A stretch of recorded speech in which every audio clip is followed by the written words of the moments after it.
Hello friends, welcome to my YouTube channel study Kunj. अपनी इस video में हम डीएलएड मैथमेटिक्स का ये प्रैक्टिस सेट करने वाले हैं। आशा करता हूँ कि आपको समझ में आएगा, है ना। कि ये प्रैक्टिस सेट में एक्चुअली होता क्या है कि ये 5 क्वेश्चन तो हमारे वस्तुनिष्ठ आते हैं, आप देख सकते हैं। देखिए 5 क्वेश्चन के बाद आते हैं नंबर 6 से लेके 11 तक अति लघु, और 12 से लेकर 18 तक आते हैं आपके ये लॉन्ग क्वेश्चन आते हैं। ये 2 नंबर के होते हैं, यानी 11 नंबर के क्वेश्चन आपके 1 नंबर के होते हैं, और 7 जो क्वेश्चन हैं आपके वो 2 नंबर के होते हैं। ठीक है, तो इस तरह से आपके 14 और 11 कुल मिलाकर के आपके 25 नंबर का ये प्रैक्टिस सेट है, और 25 नंबर का ही आपका पेपर आता है। पेपर में एक्चुअली होता क्या है कि बहुत सारे बच्चे हमारे 1 या 2 नंबर से रह जाते हैं, तो आपको डरने की बात नहीं है। आप 20 से 25 प्रैक्टिस सेट लगाइए, ठीक है, और आसानी से आप अपना डर ये निकालिए और एग्ज़ाम देने जाइए, डेफिनेटली आपका क्लियर हो जाएगा। जिनकी बच्चों की मैथ में बैक आती है। चलिए क्वेश्चन नंबर 1 पे आते हैं। लिखा है परिमेय संख्या माइनस के 24/45, ये है 24/45 के समतुल्य है। देखिए समतुल्य यानी कि इसके बराबर, इक्विवेलेंट कहते हैं इंग्लिश में। इसके इक्विवेलेंट क्या है हम ये देखेंगे। हम माइनस के 24 और बटे 45 को हम सॉल्व करेंगे। देखिए 3 अट्ठे 24 और 3 से हम काटेंगे तो 15। तो ऐसा कहीं जहाँ हमें दिखाई दे हम उस पर टिक कर लगा देंगे, यानी कि इसमें हमारा क्वेश्चन, इसका आंसर होगा बी, है ना। ये बै जो इसका आंसर है। ठीक, क्वेश्चन नंबर 2 पे अगर हम आते हैं।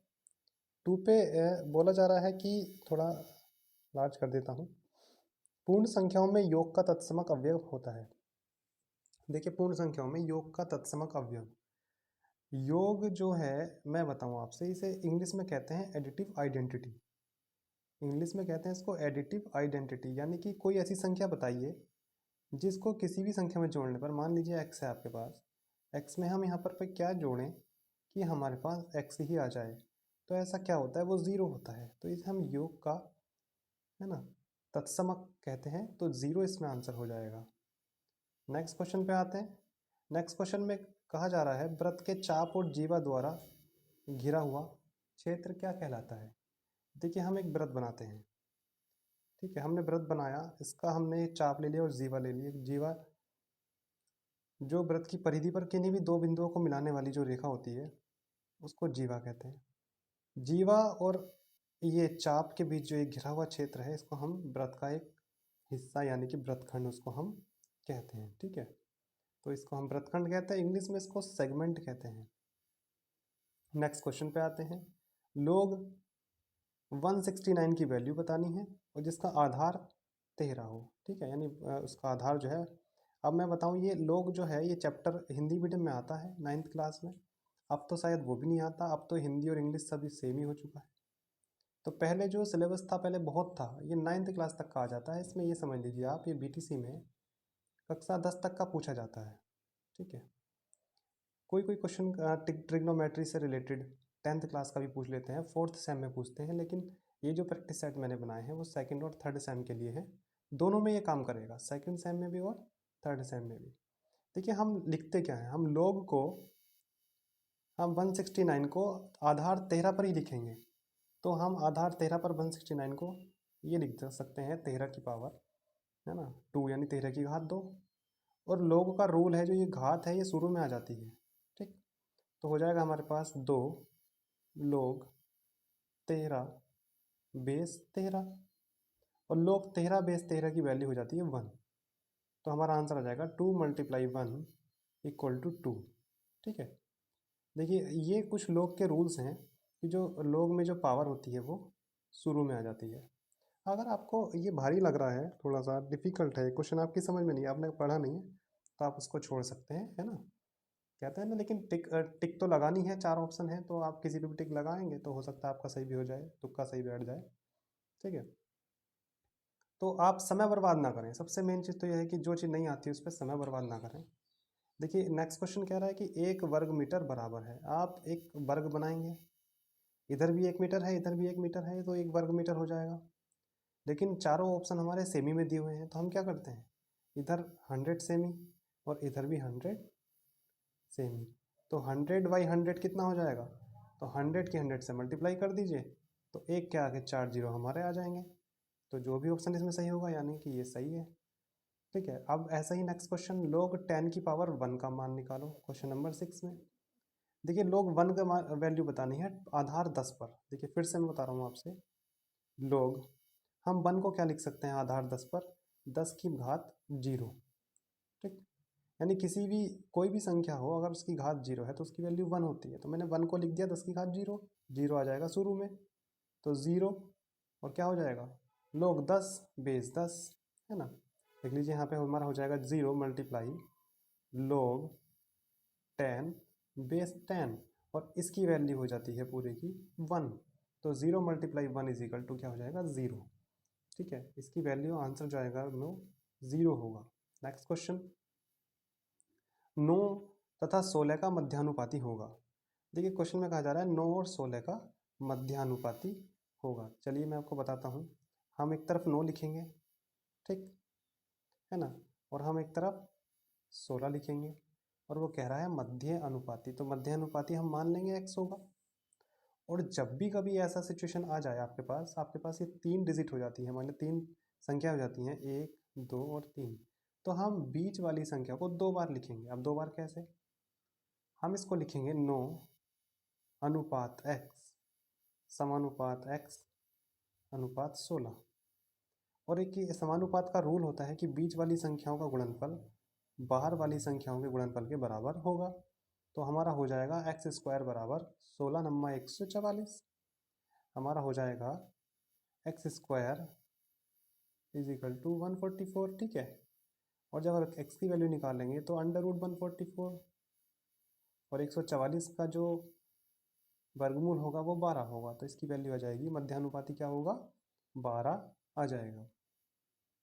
नेक्स्ट क्वेश्चन हम आते हैं, नेक्स्ट क्वेश्चन नंबर 8, 9 सही 4/5 में 9 सही 4/5 में किस संख्या से गुणा करें कि गुणनफल 42 हो जाए। देखिए करने का तरीका देखिए, 9 सही 4/5 में किस संख्या से गुणा करें, मान लीजिए x से गुणा करें तो गुणनफल कितना हो जाए, कह रहे हैं 42 हो जाए।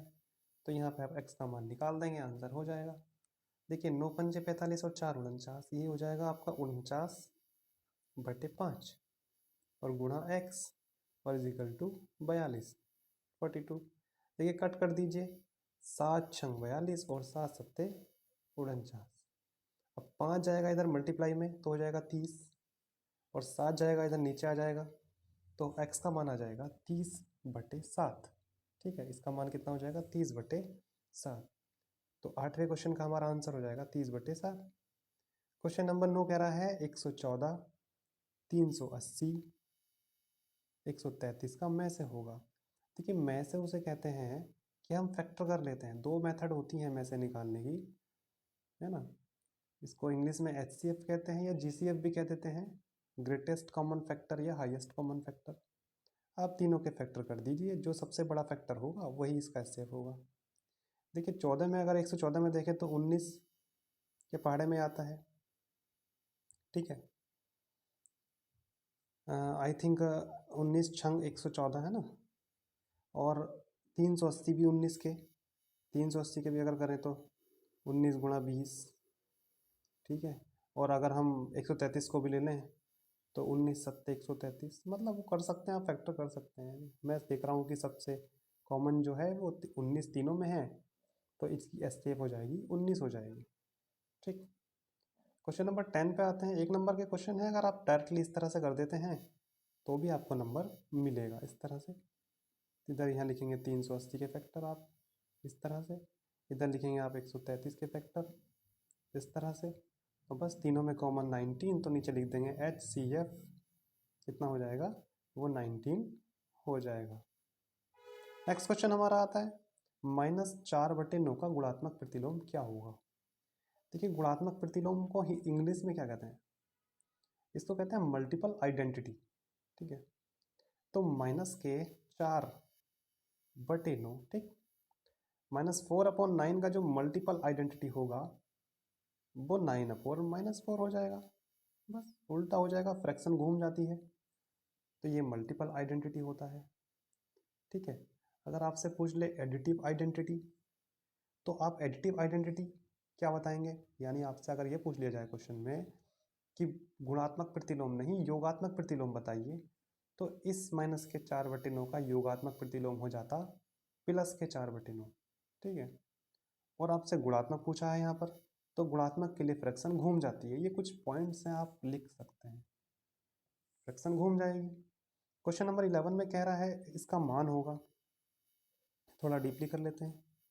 क्वेश्चन नंबर 11 में कह रहा है इसका मान होगा, बड़ा सिंपल सा है, x की मल्टीप्लाई अंदर ब्रैकेट में हो रही है, y की मल्टीप्लाई अंदर ब्रैकेट में हो रही है, z की मल्टीप्लाई अंदर ब्रैकेट में हो रही है, तो तीनों की मल्टीप्लाई कर दीजिए, है ना। आप जब मल्टीप्लाई करेंगे, ठीक है, मैं आपको थोड़ा शॉर्ट कर देता हूँ इसमें। देखिए x की मल्टीप्लाई y से करेंगे तो हो जाएगा x y, ठीक। x की मल्टीप्लाई z से करेंगे हो जाएगा x z, माइनस में है, प्लस के y की मल्टीप्लाई z से करेंगे y z, y की मल्टीप्लाई x से करेंगे हो जाएगा y x, z की मल्टीप्लाई x से करेंगे हो जाएगा z x, और माइनस हो रहा है अभी z की मल्टीप्लाई z y। ठीक है, सारे कट जाएंगे, आप देख सकते हैं, है ना। सेम है, एक्स जेड प्लस का एक्स जेड माइनस का कट गया, वाई जेड प्लस का और वाई जेड माइनस का कट गया, एक्स वाई प्लस का एक्स वाई माइनस का कट गया, जीरो वैल्यू हो जाएगी इसकी, ठीक, सब कट जाएंगे, वैल्यू हो जाएगी जीरो। अब हम लॉन्ग क्वेश्चन पे आते हैं। देखिए समय तो लगता है ना। मान लीजिए बहुत जो बच्चे जिनकी बैक आती है उनको उनके लिए सबसे बड़ी प्रॉब्लम यही है कि 1 घंटा काफ़ी कम है, और जिनका मैथ बढ़िया है वो तो 30 मिनट में कर लेगा, और हम यहाँ वीडियो बना रहे हैं तो हमें समझाने में थोड़ा समय लगता है, तो हम भी कम से कम में नहीं तो 30 मिनट तो लेंगे ही। ठीक है, क्वेश्चन नंबर 12 पे आ जाते हैं। देखिए वह छोटी से छोटी संख्या ज्ञात करो जिससे 7 घटाने पर 12, 16, 18 और 21 से पूर्ण विभाजित हो जाए। अरे भैया जो संख्या 12, 16, 18, 21 से विभाजित होगी तो वो इनका एलसीएम तो होगी, इनका एलसीएम होगी। वो कह रहे हैं कि जिसमें से 7 घटाने पर, तो वो जो संख्या और इनके अकॉर्डिंग वो संख्या इससे भी बड़ी होगी, एलसीएम से भी बड़ी होगी। अब उसमें से अगर हम 7 घटाते तो हाँ, इसका एलसीएम निकालने के बाद हम उसमें 7 जोड़ देंगे, सीधी सी बात है। तो इसका एलसीएम निकाल लीजिए आप, 12, 16, 18 और 21 का आप एलसीएम निकालेंगे। देखिए आप एलसीएम निकाल लीजिए, ठीक है, जिसको हम लैसे पे कहते हैं लघुत्तम समापत्ति।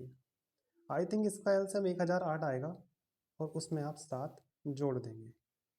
ठीक है, 12, 16, 18, 21, है ना। चलिए मैं आपको एलसीएम निकाल के बता देता हूँ। 12, 12, 16, 18, 21। देखिए एलसीएम इस तरह से निकाली जाती है, एक साथ उनके फैक्टर होते हैं, है ना। आप 2 से लेंगे, 2 6 जा 12, 2 8 जा 16, 2 9 जा, और 21 का 21 रहेगा। आप फिर 2 से लेंगे, 2 3 जा, 2 4 जा 9 और 21। देखिए 4 से लेंगे, 4 से वो कट हो जाएगा। फिर जब 3 से लेंगे तो 1 3 3 जा 9, 3 7 जा, फिर 3 से लेंगे तो ये 1 3 है, 1 जा 3, और फिर 7 से कट करेंगे तो 7 से। तो इस तरह से हमारे फैक्टर ये वाले आ जाते हैं, सबकी मल्टीप्लाई हम कर देंगे तो हो जाएगा हमारा 144।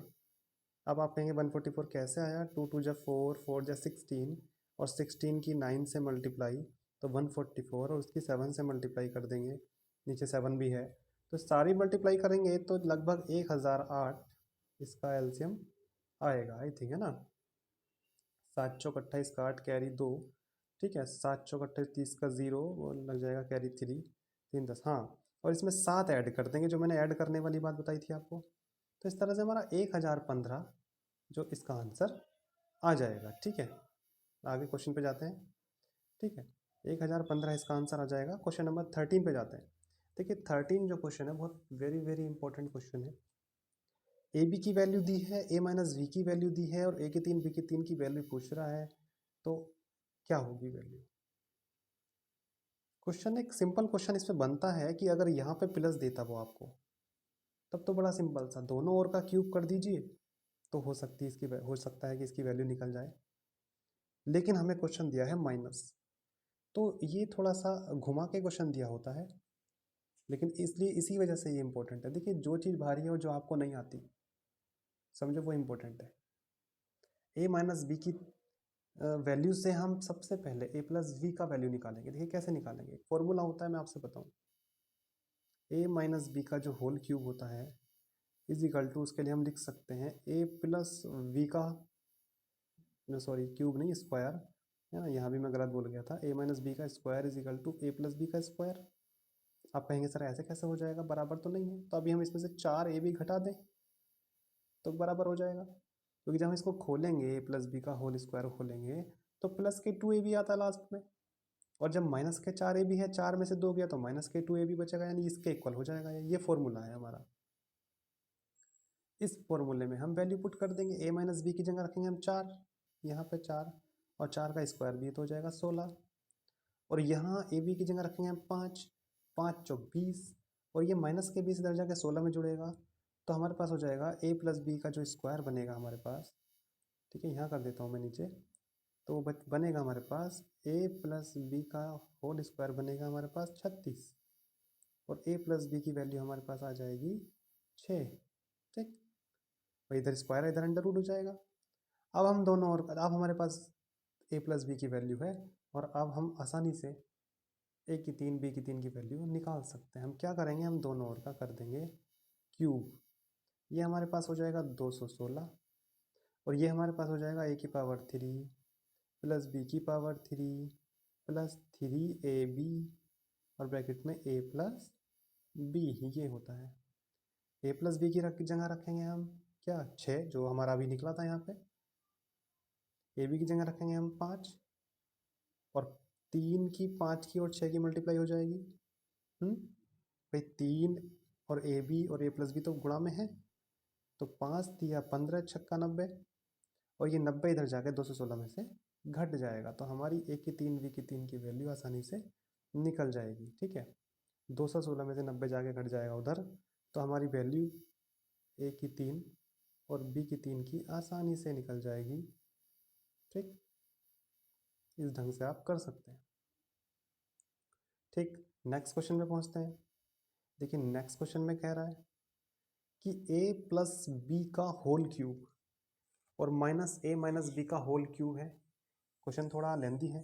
देखिए ए की जगह पे हमारा 3x है, इधर भी हमारा 3x प्लस 8y, इधर राइट साइड में हमारा 3x माइनस 8y है, तो हमारा ए की जगह पे हो जाएगा 3x, और बी की जगह पे हो जाएगा हमारा 8y। तो इसका एक फॉर्मूला है, इसका फॉर्मूला ये है कि 2b की पावर 3 प्लस के 6a स्क्वायर b। आप इसमें वैल्यू पुट कर देंगे और आपका आंसर आ जाएगा, ठीक है। मैं आप करके दिखा देता हूँ। देखिए क्या बताया मैंने आपको, 2b की पावर 3 प्लस के 6a स्क्वायर b, 2, यहाँ पे 8y है ना, और 8y की पावर 3 प्लस के 6, b की जगह पे 8y है ना, और a की जगह पे क्या 3x, और इसका क्या है स्क्वायर। बस आप इसको सॉल्व कर देंगे, आंसर आ जाएगा। इसको सॉल्व कैसे करेंगे, देखिए 8 का जो क्यूब होता है 512, y की पावर 3, ठीक, प्लस 6, 3 का हो गया 9x स्क्वायर, ये हो गया 8y, कर लीजिए 1024 आ जाएगा, y की पावर 3 प्लस 6 9 54, 54 की 8 से मल्टीप्लाई कर दीजिए, ठीक, 54 की 8 से मल्टीप्लाई करिए, 8 चौक 32 का 2, कैरी 3, 8 पंजे 40, 3 43, तो ये हमारा आंसर आ जाएगा। इतनी वैल्यू हमारी आ जाएगी, ठीक है। नेक्स्ट क्वेश्चन पे आते हैं। एक त्रिभुज के समान कोण, देखिए समबाहु त्रिभुज नहीं है, यहाँ थोड़ा मिसप्रिंटिंग है, यहाँ पे समद्विबाहु है। एक समद्विबाहु त्रिभुज के समान कोण तीसरे कोण से 4 गुना है। तीनों कोण ज्ञात कीजिए। सबसे पहले हम क्या करेंगे, एक ट्रायंगल बनाएंगे, उस ट्रायंगल की 2 भुजाएं बराबर हैं, तो ये समद्विबाहु होगा। उन्होंने कहा है जो समान कोण है ये वाले, वो तीसरे से 4 गुना है। अगर तीसरा x है तो ये डेफिनेटली 4x होंगे दोनों। अब हम क्या करेंगे, एंगल सम प्रॉपर्टी लगा देंगे, तो तीनों को ऐड कर दीजिए, 4x plus x is equal to 180। बड़ा इजी है, 9x is equal to 180, x की वैल्यू आ जाएगी 20, यानी हमारा ये वाला एंगल आ जाएगा 20, और ये हमारा आ जाएगा 80, और ये वाला भी आ जाएगा 80, क्योंकि x की वैल्यू यहाँ पुट करेंगे। तो 20 चौक 80 आ जाएगा, ये 80 ये आ जाएगा, ठीक है, और ऊपर वाला आ जाएगा हमारा 20। इस तरह से तीनों एंगल हम निकाल सकते हैं। पहले हमें x की वैल्यू फाइंड करनी पड़ेगी। नेक्स्ट क्वेश्चन हमारा आता है, देखिए मिस प्रिंटिंग है थोड़ी सी, कि 14 माइनस 5x², यहाँ पे 15 नहीं है, 14 minus 5x minus x square, इसको सॉल्व करना है, इसके गुणनखंड करना है। क्वेश्चन देख रहे हैं फिर से एक बार, 14 माइनस 5x माइनस x²। इस तरह का अगर क्वेश्चन बन के आता है तो आपने करना क्या है, सबसे पहले आपको इसको x की घटती घात के क्रम में लिखना है। आपको लिखना है माइनस के x² माइनस के 5x प्लस के 14। फिर आप ये माइनस का सिस्टम खत्म करेंगे, माइनस बाहर ले लेंगे, अंदर ब्रैकेट में हो जाएगा x², तो यहाँ हो जाएगा प्लस के 5x, यहाँ हो जाएगा माइनस के 14, सारे साइन चेंज हो जाएंगे। अब इसके क्वाड्रेटिक मेथड से आप इसके फैक्टर कर दीजिए। देखिए 14 के ऐसे फैक्टर करने हैं जिनका लास्ट वाले मार्क, जो लास्ट वाला साइन होता है इसके अकॉर्डिंग हम करते हैं। अगर यहाँ माइनस है तो डिफरेंस, और यहाँ प्लस है तो सम। कि 14 के ऐसे फैक्टर जिनका डिफरेंस 5 आए, बीच वाली टर्म आनी चाहिए, तो 7 दूनी 14 होते हैं। तो आप इस बीच वाली टर्म को, मिडिल टर्म को तोड़ लेते हैं, यानी कि 7 में से 2 गया 5, ठीक है। अब इसके हम फैक्टर करेंगे, हम x की मल्टीप्लाई दोनों में करेंगे अंदर ब्रैकेट में, ये माइनस चलता ही रहेगा, x² प्लस के 7x और माइनस के 2x और माइनस के 14। अब यहाँ पे कॉमन ले लेंगे इन दोनों में और इन दोनों में। इसमें कॉमन अगर हमारा x हो जाएगा तो यहाँ पे बचेगा हमारा ब्रैकेट में x प्लस 7, यहाँ से माइनस के 2 कॉमन हो जाएगा तो बचेगा x प्लस 7। तो देखिए इस तरह से हमारे क्या फैक्टर, x प्लस 7 तो पूरी, ठीक है, और x प्लस 7 बाहर माइनस चल ही रहा है, और एक बचेगा x माइनस 2, ये हमारा आंसर हो जाएगा, ठीक है जी, x प्लस 7 और x माइनस 2। नेक्स्ट क्वेश्चन पे आते हैं, 50,000 रुपये का, नहीं सॉरी 5,000 रुपये हैं, 5,000 रुपये का 10% वार्षिक ब्याज की दर से 3 वर्ष का चक्रवृद्धि ब्याज ज्ञात कीजिए। देखिए चक्रवृद्धि ब्याज कैसे निकलता है, उसके लिए पहले हमें अमाउंट निकालना होता है। 5,000, 10 और 3 याद रखेंगे आप, फॉर्मूला है, पहले अमाउंट निकालेंगे, कितना है 5,000, 1 प्लस आर कितनी है 10, 10/100, और टाइम कितना है 3, ये फॉर्मूला है ना। A is equal to P bracket में 1 प्लस आर अपॉन 100 की पावर n। सॉल्व कर दीजिए, अमाउंट निकल जाएगा, 0 से 0 कट जाएगा, ये 11 हो जाएगा, 10 ही कम 10 और 11, 11/10, तो 11/10 की पावर 3 है ये, है ना। देखिए नीचे हो जाएगा 1,000, और 1,000 से जब 5,000 कटेगा तो बचेगा 5, और 11 का जब क्यूब खोलेंगे तो आ जाएगा 1331। याद होना चाहिए एग्जाम में आपको, 20 तक के क्यूब और 20 तक के स्क्वायर तो लर्न होने ही चाहिए। 5 या 15 और 1 का 5 कैरी 1, 5 या 15, 116 का 6 कैरी 1, 5 का 6, लगभग 6,655 रुपये आ गया। देखिए ब्याज के समेत पैसा आया है हमारे पास 6,655 रुपये। 5,000 रुपये इसमें से माइनस कर दीजिए तो ब्याज ब्याज निकल करके आ जाएगा, तो 1,655 रुपये बचेंगे, सीधी सी बात है भाई। जो कंपाउंड इंटरेस्ट का फॉर्मूला है या कोई भी इंटरेस्ट हो, तो अमाउंट में से आप प्रिंसिपल को घटा दीजिए, तो आपके पास केवल ब्याज ब्याज निकल करके आ जाएगा। यानी 6,555 में से आप 5,000 रुपये को घटा दीजिए तो आपके पास ब्याज निकल करके आ जाएगा। अब इतना काम तो आपको खुद से भी करना है। ठीक है, हमारा लास्ट क्वेश्चन आता है। लास्ट क्वेश्चन में बोला जा रहा है कि ईंट की लंबाई चौड़ाई ऊंचाई दे रखी है, दीवार की लंबाई चौड़ाई ऊंचाई दे रखी है, एक दीवार को बनाने में कितनी ईंट लगेंगी। ऐसे क्वेश्चन में आप जो यूनिट सेम कर लेंगे, देखिए 5 मीटर लंबी दीवार है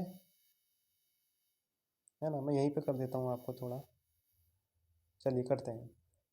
तो ईंटों की संख्या अगर हमें निकालनी है तो ऊपर तो रखेंगे दीवार का आयतन और नीचे रखेंगे ईंट का आयतन। देखिए दीवार का आयतन 5 मीटर लंबी है तो 500 सेमी। सेमी क्यों बना रहा हूँ, क्योंकि ईंट सेमी में होती है। देखिए जो ये है फिर आपकी 3.5 मीटर, ठीक है। तो 3.5 मीटर 100 से गुणा कर दीजिए इसमें भी, और फिर क्या कह रहा है 33 सेमी, तो उसको तो कुछ करेंगे ही नहीं, और अब बात आती ईंट की, तो ईंट जो है वो 25 सेमी लंबी है, 10 सेमी चौड़ी है, 7.5 सेमी जो भी ऊंची है क्या है, ठीक है। तो एल बी एच भाई लंबाई चौड़ाई ऊंचाई, यही तो होता है आयतन निकालने का फॉर्मूला।